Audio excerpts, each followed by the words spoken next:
bahasa. Oh, bahasa. Dia bahasanya tuh 180 derajat berbeda dari Makassar. Kalau di Makassar tuh kan intonasi vokalnya tinggi-tinggi ya.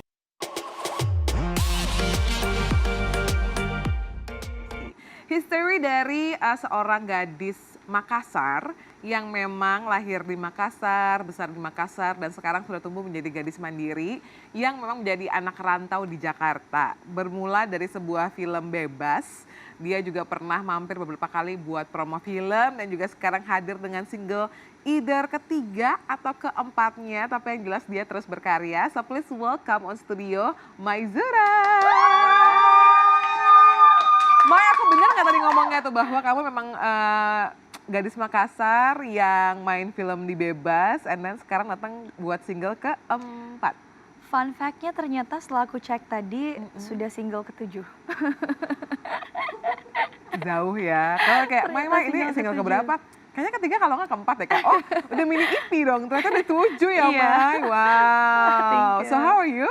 I'm good, how are you? Good. Gimana hari ini perjuangan syutingnya? Perjuangan syutingnya lumayan. Tadi aku sempat ada rekaman juga untuk project bareng penyanyi-penyanyi yang lain. Oh gitu. Oke, Iya. oke. Berarti, nah kalau orang mau bilang seorang Maizura itu, Mai lebih senang dipanggil sebagai seorang aktris atau sebagai seorang penyanyi, Mai? Aku lebih senang dipanggil sebagai seorang penyanyi, Kenapa? sebagai seorang musisi karena musik tuh udah jadi passion aku dari kecil. Benar-benar kayak aku menginvestasikan waktu dan pikiran dan juga rasa cintaku ke musik gitu. Jadi pengennya dibilang sebagai seorang musisi. Musisi malah ya. Iya. Nah berbicara mengenai masa kecilnya Mai juga, Mai ini adalah seorang gadis kelahiran Makassar yang merantau ke Jakarta. Jadi kamu tuh Iya. memang lahir di Makassar, tinggal dan tumbuh di Makassar, sampai tahun berapa pindah ke Jakarta? Aku tuh dari kecil banget lahirnya di Makassar, terus sekolah TK, SD, SMP, SMA itu semuanya di Makassar. Dan baru benar-benar merantau itu di tahun 2019 gitu. Jadi ya. Berarti mestinya lumayan dong bahasa Makassarnya ya. Coba kalau misalnya kayak mau sapa-sapa orang-orang pakai bahasa Makassar tuh gimana sih, Mai? Halo teman-teman semua. Agak kareba, baik-baik Ciki semua. Mukanya manis banget, tapi kayak tetap ya ada rasa-rasa manisnya ya. Tapi kalau lahir di keluarga Makassar gitu biasanya apa sih, Mai? Yang memang kayak mungkin adat istiadatnya atau mungkin kebiasaan keluarganya di keluarga Mai deh, yang memang kayak wah ini tuh Makassar banget deh gitu. Apa ya? Makassar banget. Paling kalau di keluarga aku tuh anak-anaknya, khususnya perempuan tuh emang udah diajar untuk mandiri dan tegas gitu. Kayak aku melihat kayak perempuan-perempuan Bugis, perempuan-perempuan Makassar dari Sulawesi itu kebanyakan emang dari kecil udah diajarin untuk jadi sosok yang tegas, sosok yang punya pemahaman sendiri dan prinsip dan tetap memegang adat istiadatnya. Dan itu juga mungkin yang bikin aku berani untuk merantau sendiri ke Jakarta. Oke, sebelum kita ke merantaunya gitu, aku tertarik buat lihat masa kecilnya Mai. Mai itu dari berapa bersaudara, anak keberapa, dan brother dan sisternya tuh cowok-cowok, cewek-cewek, atau cowok-cewek? Aku anak ketiga dari 4 bersaudara dan aku satu-satunya perempuan. Wow, Iya. hebat juga loh mamahmu melepaskan anak perempuannya untuk merantau. Iya. Kakak yang pertama? Kakak yang pertama itu kalau nggak salah ya umurnya 28 tahun. Oh oke. Dia juga udah kerja, kakak kedua juga udah kerja. Tapi di Makassar? Semuanya di Makassar, Oh, cuma aku doang oke. yang di Jakarta. Adek? Ade juga di Makassar dan masih kuliah. Oh oke, papa mama kerjanya apa, Mai? Papa tuh kerjanya di konsultan. Pajak? Bukan, Atau apa? bukan. Konsultan apa? Aku bingung lagi ngejelasinnya, aku nggak ngerti. Oh oke, pokoknya adalah seorang konsultan aja ya. Terus. Aku nggak pernah nanya lagi detailnya apa, tapi kayak dia selalu Agak ikuet ya, kayak apa ya? aku bingung deh. Konsultan apa Pokoknya ya? dia selalu ngerjain jembatan di daerah-daerah Oh gitu, oke. kayak ukur jalan. Terus mama? Kalau mama kerjanya di apotek. Apoteker? ya. Oh nice, berarti Mai nggak pernah sakit dong? Kadang-kadang Kadang, sakit jarang juga. ya? Kadang-kadang sakit, tapi selalu dibantuin sama mama. Iyalah, udah tahu gitu kan kayak apa nih yang kayak paling ini banget ya. Apa Iya. rasanya jadi anak perempuan satu-satunya di tengah brother-nya, kakak dan adiknya yang semuanya tuh laki-laki? Rasanya aku Dimanja nggak? jadi hmm? Dimanja nggak? Enggak lagi. Enggak lagi. Enggak, justru jadi anak perempuan yang mandiri dan berani. Karena kayak Hmm. melihat kakak-kakaknya semua cowok, adiknya cowok. Jadi kayak ngikutin mereka kali ya, bukan bukan jadi perempuan yang manja tapi jadi berani aja gitu. Kayak gitu. Kalau dulu misalnya gitu ya, ada orang yang momen keberaniannya itu paling awal-awal tuh adalah mungkin kalau cewek tuh belajar nyebrang sendiri. Mungkin kelihatannya sepele, tapi ada loh Iya, orang iya, yang sampai gedenya tuh dia memang nggak berani nyebrang. iya, iya, Literally, iya. karena menurut aku tuh perlu dilatih dan lagi sampai sekarang pun kita juga masih latih dengan jalan di ibu kota ini ya, Iya penting. dong. Nah, lo kamu ingat nggak ada momen keberanian apa yang Mai belajar pada saat waktu masih di Makassar dan masih sama keluarga gitu? Apa ya? Jadi dari kecil tuh aku selalu di bukan dilepas sih sebenarnya, kayak dikasih kebebasan dan diberi kesempatan untuk menyelesaikan masalahku sendiri. Hmm. Jadi kalau semisal aku ada masalah waktu masih SD gitu Mm-mm. sama guru atau sama teman, pasti papaku bilang kayak, "Oke, selesaikan masalah kamu sendiri." gitu. Dan itu yang bikin aku bikin aku belajar untuk ya emang aku harus mandiri gitu dan harus bisa Hmm. ya bisa kuat dan bisa apa ya, berdiri sendiri untuk diri aku gitu. Walaupun Hmm. mungkin orang tua aku bisa-bisa aja membantu, tapi emang didikan mereka dari kecil tuh kamu harus bisa menyelesaikan semua urusan semua kehidupan kamu sendiri untuk masa depan kamu gitu. Oh, jadi that's why memang keberanian tuh udah ada dalam dirinya Mai dari kecil lah ya. Ya. Kalau misalnya makanan deh Mai, karena kan memang kalau misalnya teman-teman aku yang Makassar tuh kadang-kadang memang selera makanannya tuh tidak dapat diragukan gitu, karena mungkin udah kayak, wah Mahto nih pilihan dia gitu. Iya, Ada nggak iya. Mai, tiap hari di rumah biasanya mama masak apa? Setiap hari di sana tuh sering makan seafood ya, makan Hmm. ikan karena di sana ikan tuh seger-seger banget dan aku tuh kayaknya kalau di luar Makassar males Beli makan seafood ya? iya males makan seafood karena aku tahu kalau kualitas di Sulawesi itu enak banget, Oh, oke. seafoodnya tuh seger-seger semuanya. Terus ya daging kayak coto, terus Hmm. palu basah. Cuman aku pribadi nggak terlalu suka sih. Aku lebih sukanya tuh kayak mie kering, Oh, iya, iya, iya, iya, iya. ya mie kering gitu. Terus apalagi ya kayak ayam paleko. Apaan tuh yang paling kok? Ayam paleko tuh mirip-mirip ayam woku tapi dia pedes banget dan Mm-mm. biasanya bebek atau ayam. Oh, Kayak ada kuahnya wow. dikit tapi itu makanan khas Bugis juga. Dan itu Oh, salah oke. satu favorit aku. Nah, kemarin tuh kita sempat kedatangan bintang tamu wanita Bugis yang viral itu loh, yang emasnya banyak banget gitu. Oke. Mai juga suka emas. Kayaknya semua perempuan suka emas ya. Belum tentu, Oh iya. belum tentu. Ada yang lebih suka diamond daripada emas. Oh Nah, iya, ya kalau kan? aku personally aku lebih suka berlian sih. Tuh Cuman kan? ya kayak emas Heeh. lebih berharga ya dari Mm-mm. berlian. Suka, tapi aku kayaknya Nggak yang nggak perlu make gitu dipakai. ya. Cuman punya kayak Disimpan aja. simpen aja gitu ya. Karena kan Iya, memang iya, waktu itu siapa Mira namanya ya? Iya Mira kan, Makassar oh, juga kan lucu ya kan? banget. Iya dan dia viral loh, dia punya Iya, iya. tas, semuanya itu benar-benar ini banget dan beberapa teman atau mungkin kalau kita lihat di konten ada banyak sekali wanita-wanita Makassar, wanita Bugis yang memang Iya, bangga iya, memakai iya. emas gitu, and it's okay gitu Iya, karena iya, memang itu iya. culture-nya. Tapi kalau Mai enggak ya? Kalau aku sih enggak. Enggak ya. Tapi memang kebanyakan tante-tante Bugis itu semuanya tuh Nah, orang-orang tua Bugis pakai emas semua. mamahmu? Mamaku kebetulan nggak terlalu Oh, jadi biasa karena aja. mamahnya chill, jadi kayak anaknya lebih kecil Iya. juga ya. Tapi kalau misalnya kamu sendiri gitu, ada nggak sih Mai, mungkin sampai sekarang, either you know or not gitu ya, Mm-mm. mungkin beberapa do and don'ts yang memang masih kental kental banget di Makassar. Mungkin kalau ada satu daerah di Indonesia, aku lupa di mana, tapi pernah lihat di TikTok juga, Mm-mm. bahwa ketika ditawarin minum atau makan tuh lo nggak boleh nolak gitu. Oke, oke. Apa ya kalau Karena dari nanti kakak? apa kepuan atau apa gitu, aku lupa deh namanya. Ada nggak? Hmm, kayaknya sih lebih ke ini ya. Apa tuh? Aku nggak ingat lagi tapi ya di Makassar di Bugis itu Mm-mm. perempuan itu kalau nikah ada uang panainya. Oh kayak uang maharnya gitu Uang ya. maharnya. kan bahasanya tuh ada uang mahar, ada sinamot, Yes. ada uang panai kalau di sana, ada Iya. uang susu juga. Iya, dan proses aku juga baru belajar sih karena kayak melihat Karena kamu mau nikah? enggak, Oh. enggak. Enggak. Enggak, melihat teman-teman aku, sahabatku baru aja Engage. ya engage, terus sepupu aku juga baru nikah dan oh ternyata emang adatnya itu untuk sampai benar-benar nikah itu panjang banget. Jadi kayak ada Oh. proses mapetuada, Hah? Oke. terus mapaci, sampai Hmm. nikah dan resepsi. Dan itu kayak panjang banget dan oh aku juga baru tahu gitu. Tapi nanti kalau misalnya one day you getting married, kamu juga punya cita-cita nggak kayak pengen deh nanti untuk mungkin pernikahan ini boleh bebas gitu atau mungkin nanti ikutin jodoh kamu, tapi kayak untuk sebelumnya aku pengen deh ngikutin beberapa tahapan yang memang dipercaya sama keluarga Bugis gitu.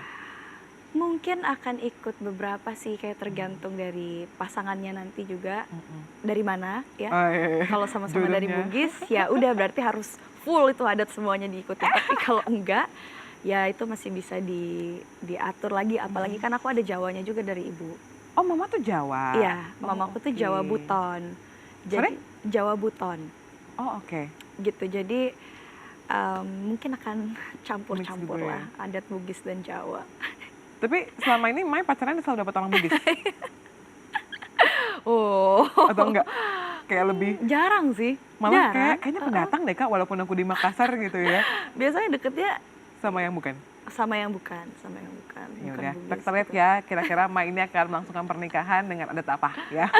Jadi kalau misalnya pun yang udah mau membidik Mai gitu kayak oh tahu nih dia anak Bugis gitu ya, jadi kayak udah tahu mungkin ada beberapa adatnya. Nah, sampai akhirnya di 2019 when you were 17, right?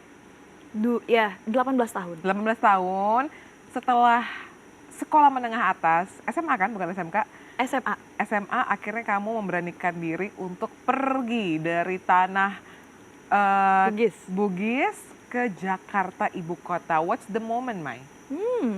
Jadi emang aku tuh dari kecil, nggak sebenarnya dari SMA tuh udah bikin cita-cita dan rencana kalau semisal aku udah lulus SMA, aku mau melanjutkan karir aku ingin mengejar mimpiku sebagai musisi di Jakarta gitu. Sorry, Dan tapi sebelum ke Jakarta pun kamu juga memang udah nyanyi-nyanyi ya berarti ya? ya, Dari sekolah-sekolah mungkin pentas to pentas and everything. yes, Mimpi benar. itu terbangun and then? Bener. Jadi di tahun 2016 itu aku sempat mengikuti ajang pencarian bakat juga di stasiun TV dan momen itu bikin aku jadi mulai lebih banyak dikenal lagi sama orang banyak, dan walaupun aku waktu itu masih SMA tapi ya udah akhirnya aku udah nyanyi-nyanyi sebagai penyanyi solo juga di Makassar, Yes. nyanyi di wedding, gathering dan segala macam. Terus kayak setelah lulus, oke, aku ingin melanjutkan karir aku, kayak aku nggak mau setengah-setengah, aku benar-benar kayak ya udah pengen maksimal gitu. Dan mungkin emang momennya kali ya, karena dalam waktu yang bersamaan juga aku dapat tawaran untuk casting film bebas pertama kali. Jadi momen kamu pertama kali di tahun yang sama tuh, Mai? Di tahun yang sama, 2018 akhir. 2018, oke. Let's say 2019 lah ya. Ya, 2019 itu kamu bener-bener baru datang Yes. dari rumah.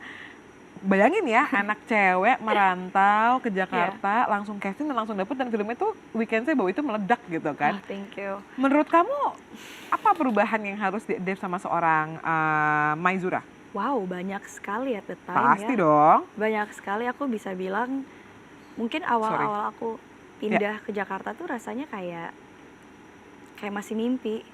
Karena kayak semua terjadi begitu cepat. Aku baru lulus SMA, di saat itu juga aku sign label musik, terus setelah itu juga dapat tawaran untuk casting film. Jadi memang di saat aku ingin merantau, dapat tawaran dan akhirnya terpilih menjadi karakter di film bebas itu, Yes. ya udah emang udah momennya aku untuk pindah ke Jakarta. Tapi saat itu sebenarnya pindahnya tuh untuk ya cuman buat persiapan film aja. Jadi kayak untuk reading, workshop dan segala macamnya. Tadinya kayak belum ada rencana untuk menetap, tapi karena emang kegiatannya selama setahun, jadi ya udah gitu, lanjutin. Waktu awal-awal sebelum sampai akhirnya, oke deh nih aku udah tahu aku mau punya film dan lain-lain gitu ya. Ketakutan terbesar Mai sebagai anak rantau tuh apa? Duh, gue belum tentu dapat kerjaan, dan we Ya, know bahwa ketika lo pergi ke sebuah tempat, lo kan harus nyewa tempat tinggal, ya. makan dan lain-lain. Ini gimana ya? How you discuss with your parents gitu, mah? Kayaknya aku butuh segini deh, atau gimana Mai waktu itu? They believed in me Thank at that God. time, Heeh. dan emang saat itu tuh momennya karena aku keterima Mm-mm. jadi salah satu cast di Mm-mm. film Bebas. Itu memang awal-awal aku ke Jakarta, di-provide semua untuk tempat tinggal dan segala macam untuk proses reading dan syutingnya. Oh, oke. Hampir hampir setahun seperti itu, Mm-mm. di-provide sama Miles Films. Dan setelah kegiatan syuting dan kegiatan film itu selesai, berlanjut lagi promo single, karena bersamaan film itu keluar aku juga mengisi soundtrack di situ. Jadi Hmm. kayak ya udah dilanjutin aja apa yang ada, dan Mm-mm. alhamdulillah semuanya bisa berjalan dengan baik sih. Kayak kita, ya walaupun awalnya kita sempat kepikiran gimana ya nanti finansialnya di sana segala macam gitu. Cuman ya mungkin namanya rezeki ya, dan karena mungkin niatnya baik jadi kayak semuanya dimudahkan aja gitu. Pernah mikir nggak, wah kok aku bisa dapat kemudahan segini entengnya ya? Karena Ya, mungkin kalau kamu lihat-lihat di cerita-cerita orang kan pasti, waduh gila, gue tuh ngalamin susah dulu nih sampai ya, akhirnya dapat casting mesti ratusan kali atau mungkin ada yang ribuan kali sampai dapat peran dan sampai ya, bisa ya, settle di ibu kota gitu. Makanya ada lagu yang bilang kan siapa suruh pengen Jakarta, karena memang bener, Jakarta se-fight itu dan kehidupan Jakarta secepat itu. secepat itu. Dan aku jujur awalnya sempat ngerasa sih kayak oh baik baik banget ya Tuhan ya, kayak Mm-mm. di awal-awal aku baru lulus SMA tuh dapat banyak kemudahan Ya. gitu. Dan aku juga melihat kayak teman-teman pemain yang lain juga, mereka sempat cerita tentang pengalaman mereka casting dan segala macam. Mereka started from zero, Ya. dan untuk bisa sampai ke situ sesuatu yang membanggakan buat mereka. Itu aku jadi sangat-sangat bersyukur dengan apa yang aku dapatkan saat itu. Jadi kayak ya udah sih, kayak bersyukur aja. Tapi nggak membuat kamu jadi lebih mudah untuk kayak, oh I got this gitu, kayak aku jadi lebih gampang nih untuk sini-sini-sini. Enggak sih, justru Hmm. kayak setelah momen itu aku jadi kepikiran kayak apalagi nih selanjutnya gitu. Dan ya gitu sih. Terlepas dari karirnya seorang Mai gitu ya, ketika anak Makassar ini yang benar-benar harus adjust dengan cepat dengan kehidupan Jakarta, Ya, culture shock yang dialamin Mai apa? apa ya, bahasa. Oh, bahasa. Dia bahasanya tuh 180 derajat berbeda dari Makassar. Kalau di Mm-mm. Makassar tuh kan intonasi suaranya, intonasi vokalnya tinggi-tinggi ya. Such as, Kita, tapi lu tuh enggak kan? iya, aku Oh, iya. oke, oke, oke. Sama teman-teman aku. Jadi kalau orang-orang di luar Makassar denger tuh rasanya kayak marah-marah, Oh, oke. kayak emosi, padahal sebenarnya enggak Enggak. gitu. Itu pertama. Terus kayak bahasa sih paling Mm-mm. utama yang begitu berat. Apalagi pas aku pindah ke Jakarta itu aku langsung dikasih karakter menjadi Anak anak Sumedang. metropolitan. Oh, oke, oke, oke, oke. Jadi aku harus belajar logat Sunda, Bahasa. bahasa Sunda. Itu sumpah beneran kayak berat sih buat aku. Cuman ya mungkin aku dikasih kesempatan dan aku dikasih kepercayaan juga sama Mas Riri Riza dan Mbak Mira Lesmana. Jadi kayak aku belajar aja dengan sepenuh hati gitu Kamu selama belajarnya beberapa sama siapa? bulan. Waktu itu ada vokal coach ya, Mm-mm. tapi aku udah lupa namanya siapa. Ya, itu waktu itu ada vokal coachnya sih.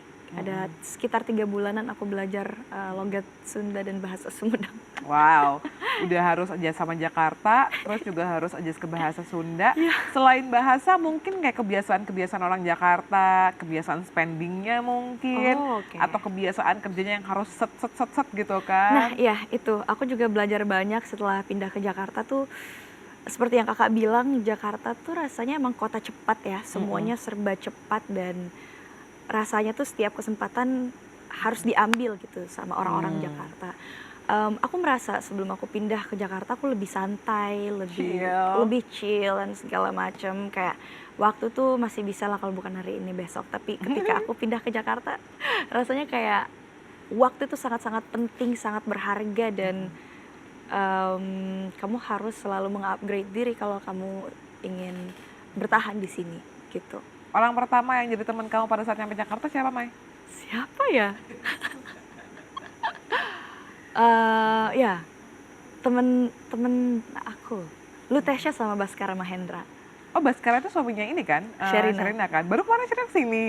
Oh iya? Iya, nice. Iya, jadi Heeh, mereka adalah teman-teman yang ketika aku pindah ke Jakarta, mereka mhm, sangat-sangat welcome mhm. dan mereka kali ya yang ngajakin aku jalan-jalan, makan. Oh, Kadang kalau nice. iya, kadang kalau udah selesai reading atau terakhir akunya tes make up itu mereka nungguin terus kayak, "Yuk kita makan yuk." Dan mereka kayak melihat aku sebagai adiknya banget. Kayak aku Mmm. dijagain banget awal-awal awal-awal aku pindah di Jakarta. Terus sekarang, lo termasuk orang yang kupu-kupu, kalau kupu-kupu tuh kuliah pulang ya, mungkin yang ini lebih kayak kerja pulang, atau kayak lebih sekarang setelah berapa, 3 tahun, Mhm. 3 mau ke 4 tahun gitu kayak, udah lebih sering nih kayak abis pulang aku tahu aku yang mau hangout kemana, mau ngapain, mau jalan-jalan ngapain? Kalau sekarang sih ya, sekarang udah Mhm. tahu mau ngapain kayak, aku juga punya teman-teman yoga, teman-teman meditasi, Oh, ya oke. terus teman-teman nongkrong dan Mmm, kebanyakan ya teman-teman tim aku juga gitu. jadi lebih banyak ada squad-nya ya. Kamu Sekarang udah yoga ya. seminggu berapa kali? Sebenarnya aku nggak terlalu rajin sih, Mhm. lebih seringnya tuh nge-gym, cuman kayak baru 2 minggu ini aku, eee, kita aku sama teman-teman aku bikin grup untuk kayak, Mhm. kalau ada waktu kita yoga yuk, ya paling sekali seminggu lah. Oh, nice Iya gitu, tapi iya. olahraga nggak pernah putus ya? Kebetulan banget nih, kayaknya 2 bulan ini lagi putus ya, karena aku sibuk banget ngurusin, lagu baru aku. Oh, oke. Jadi kayak, kita kesampingkan For a dulu while? heeh, Mhm, kita prioritaskan dulu musik nih, mhm. kayaknya olahraganya kita singkirkan dulu sebentar. Nah